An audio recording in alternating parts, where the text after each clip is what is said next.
సదాశివసమారంభాం శంకరాచార్యమధ్యమాం అస్మదాచార్యపర్యంతాం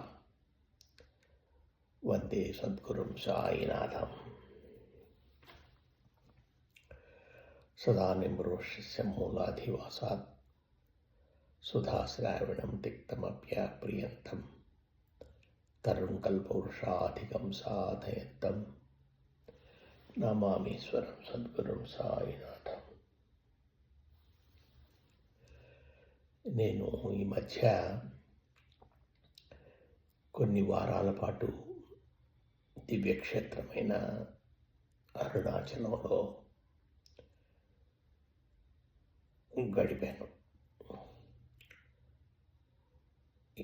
ఆ సాయినాథుని దయ వల్ల ఈ సదవకాశం నాకు లభించింది.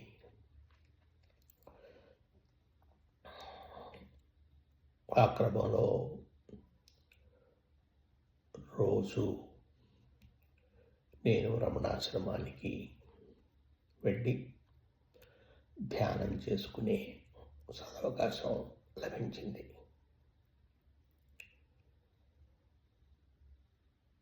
ఆ ధ్యాన ప్రక్రియ వల్ల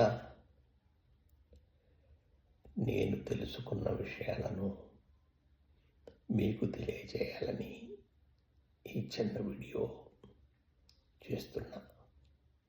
దయచేసి వీక్షించండి. ఇంతకుముందు నేను చాలా తెలివిగా వలగలవాడినని, నా వల్లే అన్నీ జరుగుతున్నాయని, నేను లేకపోతే మా ఫ్యామిలీకి మనుగడ లేదని, నా మిత్రులకి నేను చాలా బాగా ఉపయోగపడతానని,